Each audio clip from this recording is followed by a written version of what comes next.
Okay, so I'm CammyG, and we're going to be doing the trap tunnels for Amplifier B in Twine Peaks. So I've gone over the Storm Shield and A. I'll just be making my way through them as the letters are in my Storm Shield. So we're on the ramp amplifier now, and then we'll be doing the valley one over there, and then the beach, and so on, using my order, just in case you were wondering what order I was doing it in. So yeah, we're on Amplifier B here, which is just next to the Storm Shield. This one's quite easy. If you've seen my overview of Twine Peaks video, you'll know that you only get attacked from east here once you have that amplifier down there. Before that, you can get attacked from down there. They'll spawn just around where the amplifier is, and they can come up this way here, or just up that ramp. It's quite easy to trap, so there's no need for me to show. As well as there, you know, only being one Storm Shield defense, you're going to get attacked from that direction, really. One or two at the most. So for this one, here at the east, there is going to be the spawn right around here, and if I get close enough, you'll see a lava bomb. There we are. So we cannot really trap out the spawn, which, yeah, that's annoying, but it's not the end of the world. So first thing we want to do is block this here. We just want to make sure stuff doesn't come up this side ramp, and then as you see, I've already blocked this off, which was to stop stuff that gets pushed down there for the home base from coming up this way. So yeah, block that ramp off. We will also be like building walls here anyway, eventually probably, so stuff won't want to come up there, because, you know, we're going to make it so they can only get up where we want them to get up, effectively. So yeah, the spawn's there. You can't do much in the way of traps here. We can do this, you know, hit them with some traps here, and then flatten off the floor. We're going to want to bring them up here as well, and they're generally going to want to stay in this middle one, you see, because this is where the amplifier is itself. So don't try and deviate them too much from this. Obviously, if you wanted to build it exactly the same way I am, that's perfectly fine. I'm sure many of you watch these videos to do that. So what we are going to do here is, let's see, yeah, we'll do this, and we're going to push them into rooms here. This is good because obviously if stuff were to try and come up this ramp for whatever reason, they can't get up here now because we've blocked it off. So what's going to happen is stuff's going to spawn there, come up here. Obviously, if they want to come up the right way, that's fine. If they come up the left way, that's also fine. I might even just... Whoops, that's meant to be brick. I'm staying away from using wood now and just using metal and brick. So if we do this sort of thing, and we could even do that. Yeah, that works. In fact, if we do that, get rid of these, we save a few structures there, and do that. We could even not bother with this bit, really. Like, you want that, but what we can do here then is put a wall here, and stuff is then we want a wall at the bottom here as well. So stuff is going to only come up this one, and this is good because put a ceiling there. We can put a wall launcher on here, and because we don't have a wall there, stuff is gonna go, you know, just get sent flying back out here. At which point, you know, it's going to have to come all the way back. And I believe with Endurance, stuff only spawns again, or at least for mist monsters. I don't know the way it works for normal husks, but I think stuff only spawns again once something has died. So let's say there's two smashers spawn. Another smasher is not going to spawn until one of those smashers dies, I think, is the way it works. So, you know, if the smashers keep getting, you know, thrown back out here, we're not going to get any more spawn. And same goes for like husky husks, I think. I'm not sure about... I'm pretty certain it's that way for mist monsters, but I'm not sure about normal, you know, husks. Build. So don't quote me on it. Here we should decide which way we want to push them. I think it will be best probably to not do that. Yeah. And then have a wall there. This way, nothing's going to want to break out of that wall. because, you know, it's faster to get up here. But, you know, you could also do something like this. Like that. I don't think there's any need... Yeah, nothing's going to be up here, so there's no need to do, you know, like another wall there or anything. That's fine. So, that's that. We need some ceilings over this, obviously, to get traps on that. We'll block that side. Stuff's only going to come up this bit. And then at this point, we will trap the whole thing. We can put traps on these, obviously. And then here, we want to do what we do with the other ones and just bring them straight forward, really. What I'm thinking is probably get like one box here, like that, and have a slow trap there. Then here we'll probably fling them in the air, I would imagine. Or we could do this, actually. This might be a good idea. Do this.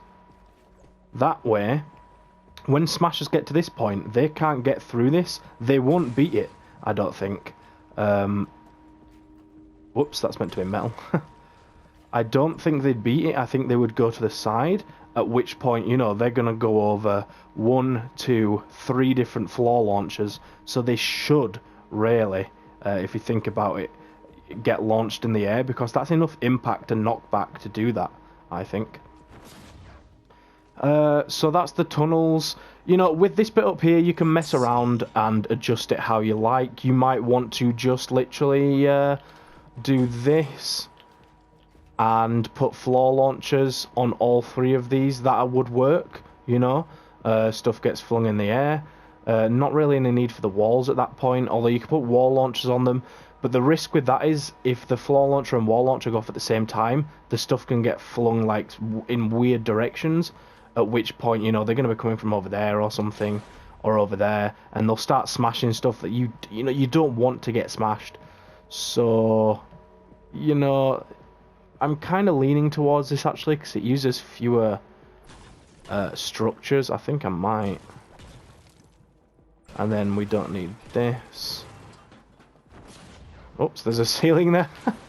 Yeah, I quite like this, actually.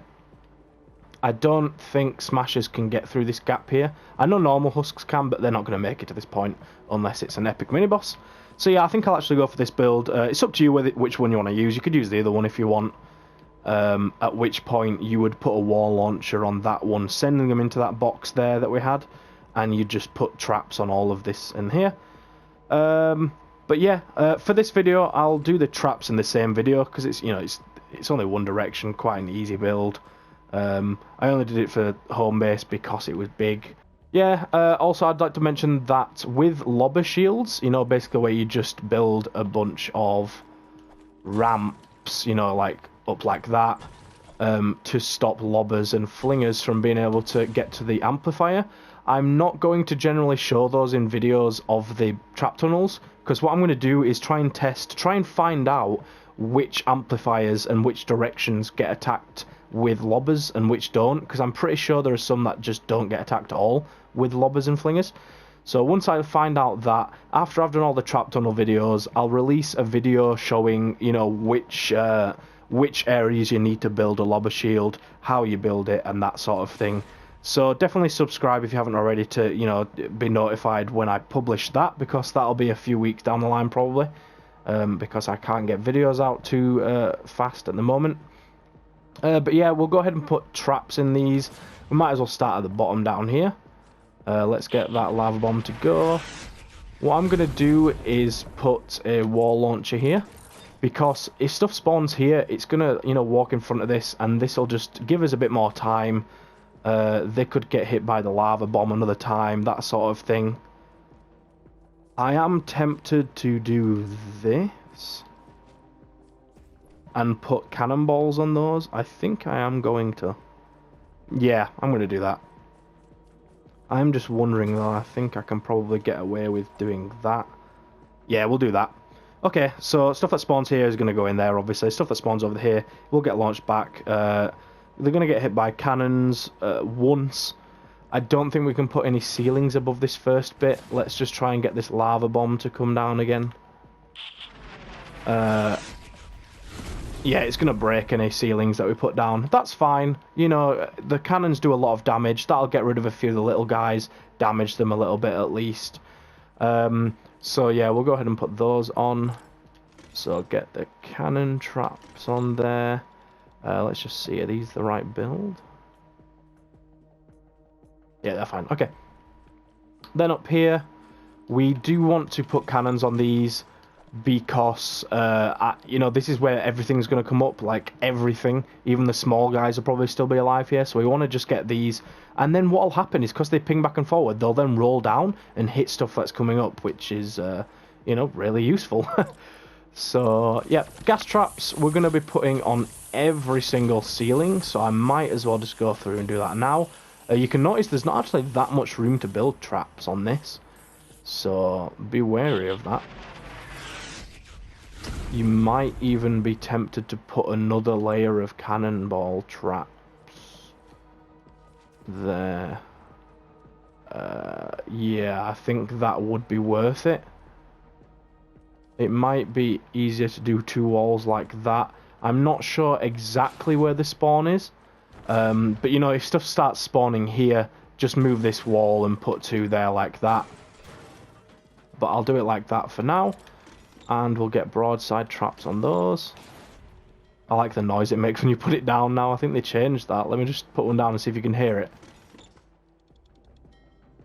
It makes like a bell sound, you know, from like a ship or something. Oh, that's awesome. Then up here, we are going to want slow traps. Are these 130?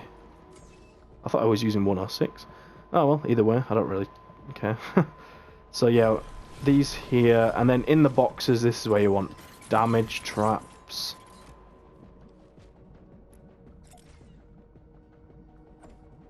Wall launcher on this one, like I said, to push them back out. And I'm actually going to go ahead and put one there, so that it gives, you know, another chance for stuff to get knocked back.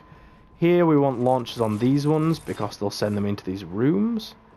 I feel like there might be a better way to do the traps here, but I don't think it matters too much. It'd use more structures, which is what's making me think not to do it. Yeah, we'll leave it as it is, because we need all the structures we can get, so we'll minimise that. Then in here we will put broadsides at the back. We're going to put, not a broadside here, but we'll put one there. What happens if we break this wall? Stuff might be tempted to try and go up there, I'm not sure. But stuff could walk out, actually. Let's get rid of that. Close it up, I mean. If we open that, stuff could then walk out on top of here, go here, and do stuff that we don't want them to do. So we definitely want that closed. Let's see, what are the traps? Something that's good to do is put broadside traps on these 2, because then when stuff gets chucked in here, it'll get pinged by those as well. But I'm kind of tempted to not do that. 1, because most of the stuff that's going to make it to this point is going to be really high health stuff that needs to be killed with floor launchers anyway. And 2, it's just more structure. In fact, you know, I don't know why I didn't do this. Save structures. I've taken 1 wall away, so now we're using 1 less structure. Put 2 cannonball traps on, so we're using 1 more structure than we had before, but they're going to get damaged a lot more.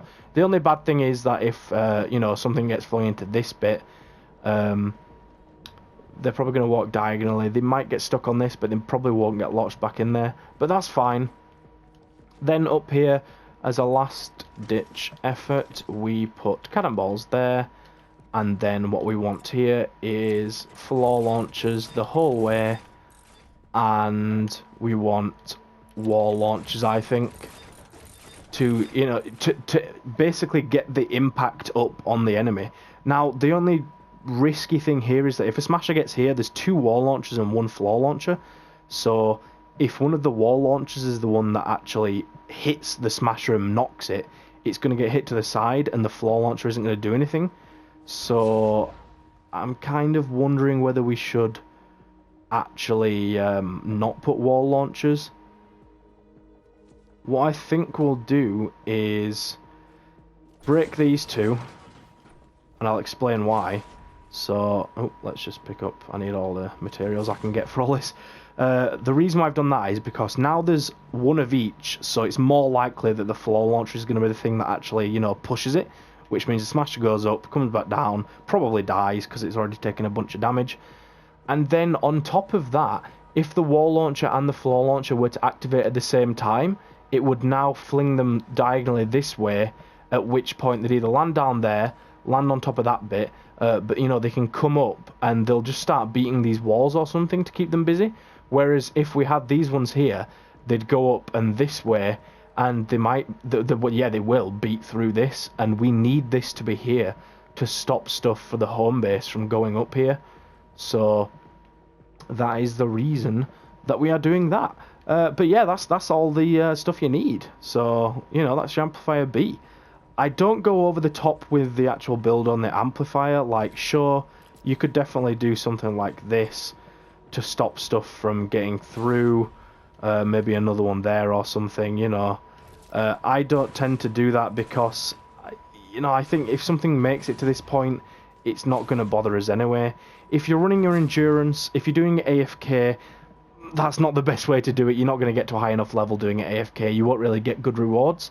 So if you're actually running it yourself, what you want to do is, you know, you'll be stood here, and if anything does make it here, what you do is basically edit out like that, and you do this so you can run in between, and it gives structures for the smashers to break. And that's basically the pro or meta way of doing it at the moment. So just a little tip for you there. But yeah, that's the build. Hopefully you did find it useful, and you were able to do your endurance with this. Please leave a like, and definitely comment with any suggestions, criticism, anything like that. I'm definitely open ears to all of that stuff. And thank you for watching. Thanks everyone who keeps going back to the videos. I love you all, and I will see you in the next one.